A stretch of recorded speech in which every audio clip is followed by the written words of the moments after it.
This is episode 203 of the IT in the D Show. It's the 4th of July celebration. We're hanging out here in Podcast Detroit. A couple great guests in the studio.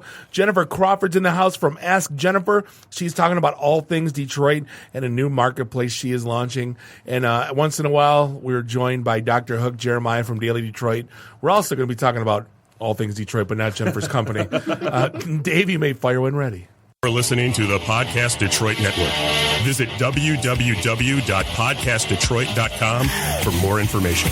Following program is intended for mature audiences.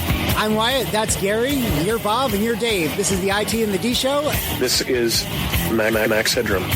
And what you're about to witness is one of the most sinister-sounding intros to a trailer to one of the greatest epics ever. This is Billy D. Williams. Bob and Dave and I are enjoying a Colt 45 right now. And remember, IT in the D, it works every time. Where do you guys think you are? The Library of Congress? Detroit? Beyond the sun? Any of those right? Take him to Detroit. No! No, not Detroit! No! No, please! Anything but that! No! You will never find the more wretched hive of scum and villainy. Then don't come! Shut up! Hi, this is Christy Swanson, and you're listening to the IT in the D Show. And Bob and Dave touch my hoo-hoos. So what happens when you tap the angry beaver in the bunghole? Exactly. Come on. Someone tries. What the hell with this? I'm calling a break. We'll come back to the show. This is Guilfoyle from Silicon Valley, and the only two guys I hate more than Dinesh are Bob and Dave. Suck it, guys. What's up, everybody? This is Billy Zapka. Sweep the leg. Listening to IT in the D Show. No mercy. I may have to wipe the geek off. Hi, this is Kelly LeBrock from Weird Science. So, Bob and Dave, what would you little maniacs like to do first? Are we at a break yet? Hey, this is Zach McGowan from Planet Earth. You're listening to IT in the D Show. Hi, I'm Ernie Hudson, and you're listening to IT in the D. All you nerds out there. Nerds. Nerds. What is a nerd? I'm a nerd, and I'm pretty proud of it. Hey, Detroit, this is Anthony and Michael Hall. You're listening to my buddies Bob and Dave on IT in the D. This is Scott Steiner, Big Pump Pump. The IT in the D Show is your hookup. Holler if you hear me.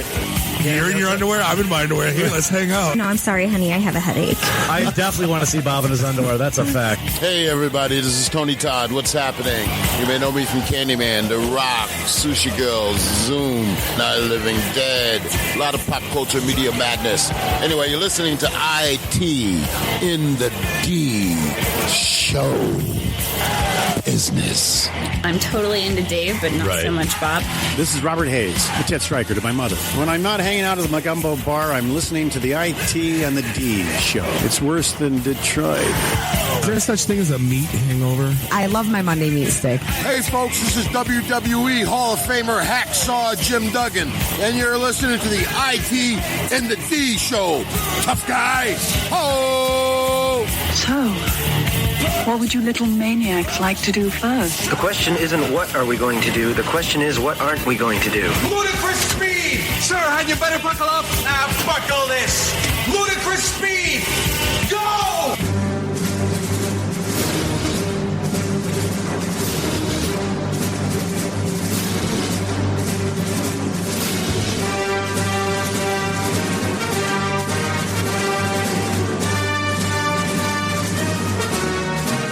On the eve of Brexit 1776, we sit here to record the IT in the D Show.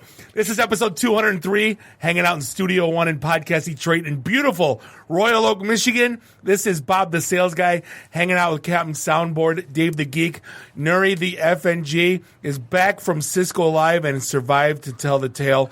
Find us online. He is back from Cisco Live here. Live-ish. Live-ish, Right. yeah. You're looking a lot better than you did after the the regional Burning Man yes. event. Yeah, my voice is back too. It's yes. like I'm clear. It's so good. Find us online, itinthed.com. Subscribe to us on social and follow us everywhere fine podcasts are sold. I did that backwards on purpose to make Dave laugh. Go to the Meet tab on our site. That's MEET. Not meat sticks. Nope. We got a couple meetups in July. The 11th will be in Ann Arbor. The 20th we're going to be Nancy Whiskey's for good old fashioned IT and the D networking. So, hey, before we get rolling, this year marks the 10th anniversary of the Men's Warehouse National Suit Drive. Donate your gently used professional attire at any Men's Warehouse store from July 1st through the 31st and give a man a chance to transform his life. But if you don't have a suit to give, don't worry. They are collecting all kinds of professional items, including sport coats, slacks, dress shirts, sportswear, outerwear, dress shoes, ties, and other accessories as well. Then all of the donated items will be given directly to nonprofit organizations that distribute them throughout the community. Their goal is to receive 275,000 donations, so be sure to spread the word by using the hashtag. It's hashtag GiveASuit. Visit www.menswear, that's WEAR house.com/national-suit-drive for more information. We'll put that in the recap. That's Men's Warehouse. That's WEAR house.com/national-suit-drive. Remember the dashes. Those who donate will receive a thank you coupon for 50% off a regular price retail item, or text NSD to 66960 to receive $10 off your purchase of $50 or more. The Men's Warehouse National Suit Drive. Give a suit, change a life. They're going to look good in the suits you can't fit in anymore. I guarantee it. Yeah, I don't think they're allowed to use those anymore because he's not there anymore. I just said it, so I'm redoing it. I'm bringing it back. I'm taking it back. Because I have a lot of suits that I can't fit anymore. Fat guy in a little coat, and someone else is going to look really dapper in my stuff. I guarantee it. Dapper, dashing, roguish, exactly. dash, dapper, dash, exactly. awesome. dash, dapper, dash, handsome, dash, roguish, hashtag. So, hey, one last thing. We did have our podcaster meetup Thursday, and that actually went phenomenally well. I had a great time. We did. And it was cool that it wasn't just Podcast Detroit. It was less than half the crowd was our network. It was a smorgasbord of, it was, even though 200 people RSVP'd and Dave went crazy. 45 said yes. There were 145 that said interested, and those were the ones that worried me. Is that the fancy way to say no these days on Facebook? Because you have to click a button still. Where it's like, I like you, but no. No, but if you click interest, you at least get to see like updates from the event and things like that, right? So you're kind of like opting in to know about it. Right. And I find that is it about a third of people who say they're interested actually come to my events at least, when I throw a party or something. So that's kind of how I plan it. Usually it was maybe. That way you don't have to say no, because no, you're a jerk. Then there's you who just says yes to every invite that comes your way. I do. I don't care. But no, it was cool. We had a great time. We had a lot of folks show up. We had the guy that's running the National Podcast Power Conference drove up from Ohio. That guy's awesome. To hang out with us. What a cool guy. Dude, he's a very cool dude. That's going to be a lot of fun. Hopefully he's not listening to this right now because I don't want to hear that. I would like him. And then screw him. yeah, don't get a big head. Right. But no, so we'll be down there September 23rd. We're speaking at it. God help everyone. And I believe we successfully made our bid to be responsible for the after party. When you say where is it? Oh, it's in a suburb of Toledo. I'm like, oh shit. I don't even know what that means. Well, I'll just say that you guys have a trophy for an after party in a suburb of Detroit. True. So Toledo, you guys got handled. You guys got Toledo handled. So that suburb of Toledo will not know what hit them. Toledo's like the 8th city in Ohio. There's at least Detroit. I'm just throwing that out there. But yeah, so we'll see how that goes. And it's an event. It's an event off the IT and the D Facebook page. Click, check it out, buy tickets, come see us, come hang. There's going to be booze. So Neri, you got to go to Vegas for Cisco Live. I did. We'll start with the negatives. It was 112 degrees with 5% humidity. So there were articles. So it's a dry heat. So it's an oven. Isn't it all in one hotel anyway? Actually, no. So this year it was so big that they had the convention center at the Mandalay Bay. Okay. And then across the way, they had the MGM. So some sessions were in the Mandalay Bay, others were in the MGM. And then they used the big stadium for the big, yeah. It was amazing. So the opening address. So not John Chambers, but his boring cousin gets up there. Right. Oh, God, this guy is so dry, too. And so he's telling us about the new stuff that Cisco's doing with their network. And it's let's watch this video. So the lights come down, and this really deep voice is saying a bunch of things that make no sense at all, like, analyze. The network is very important. blah, blah, blah, blah, blah, blah. So 2 freaking minutes of this shit Data. goes on. Synergy. Yes. Paradigm. For 2 freaking minutes. And they say not a damn word about anything. And this is a crowd full of techies. This isn't a sales puke conference like the ones I went to. No. And so people are just looking at each other. I look over at my architect who's sitting next to me. I'm like, what the F did they just say about anything? Do you know what this thing does? Right. And no one knows what this thing does. And so we were just sitting Buy there. in July. Because that's when we discount the most. So we End of quarter, hit those numbers. So we were sitting there being bored, and then all of a sudden they're like, and to talk more about how Cisco is the most innovative company in the world, Tim Cook. And I'm like, are you freaking kidding me? Is this a joke? Is this a joke? I'm like, shit, it's Tim Cook, it's Tim Cook. So out walks Tim Cook, and he sits down with the CEO of Cisco, and they start talking about how they're working together to be so much more. We're rewriting iOS from the ground up, like saying all those kind of Tim Cook Apple-y words at Cisco, and I'm like, oh, Cisco, you just jumped the shark, baby. Well, they made an announcement 2 years ago because I remember Cook coming out to the GSX conference, Global Sales Kickoff. Yeah. 2 years ago. That's when we all got our Apple Watches and we were all Android users. And like, yeah, that'll come in handy. But like they were talking about, I get it. Apple wants to get in the enterprise, and I get it. Cisco needs to sexy up their stuff just a little bit. But I mean, I don't think they're not the same thing.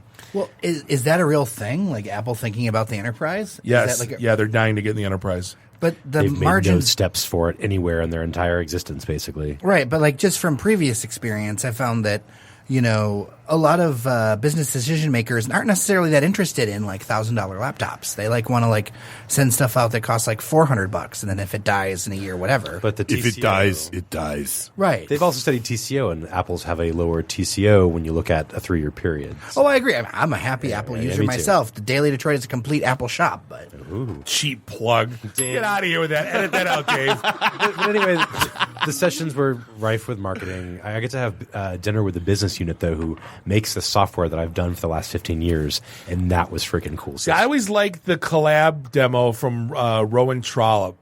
They used to do the next gen WebEx, the next gen telepresence, and they always come out with some really cool stuff. And Cisco Spark is really freaking cool. Basically, it's like the next generation of telepresence. They're putting machine learning and artificial intelligence into the WebEx platform, and it is freaking super cool. So exciting stuff coming from Cisco, hopefully. And then if they take that and it will know when you're just sitting there in a dress shirt and your no eyeballs pants. are not looking at the screen. You can tell exactly who in the room farted, actually, yes. Those were my favorite things to do, Neri, is we used to do WebExes for Central Region.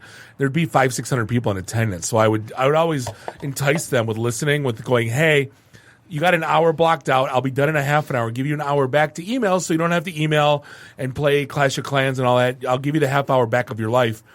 And we would end the call at the bottom of the hour, and 300 people would still be on for the rest. So they would open up their WebEx so it'd get their Cisco points, and then they'd go to lunch. Cisco points. Yeah, I know, right? So they'd give out awesome stuff, but then they would go to lunch, and they so they couldn't hit log off. Oh, that's awesome. And we're like, oh my god, we got to write down all. So we screenshot all these people and send it to all the partners, going, they're not paying attention. And then at the end of the week, it was great. Bruno Mars was the customer appreciation event in the T-Mobile Center. Oh my god! Almost every seat in that auditorium was full, and it's just amazing how many people were at Cisco Live. So, all in all, great show. If you want a chance to get to it, tell your boss, get out there. There's actually a lot of legit stuff going on at Cisco Live. It's not just a bunch and of the money they dropped to get dude, Bruno Mars. I can't even imagine. Oh. And he put on he got out there. There was no opening act. There was and ladies and gentlemen, Bruno Mars, and that was it. And he performed for an hour and a half, nonstop, and then the lights went off and he was done. And it was just so good. I remember when they got Calvin Harris and they said they dropped $250,000 on him for just a DJ. And I'm sure. I go, everyone's complaining. And then I've seen John Bon Jovi. I've seen HP always did it right, where it's Cheap Trick. They cost $10,000. I get it. Exactly. They were awesome though, and everybody liked it. But then you get to Cisco and it's John Bon Jovi. We're what the Aerosmith. We're what? That was 2 years ago in San Diego. That was an amazing show. I was at a WeWork Quicken event earlier this year, and they had Wyclef Jean. Ooh.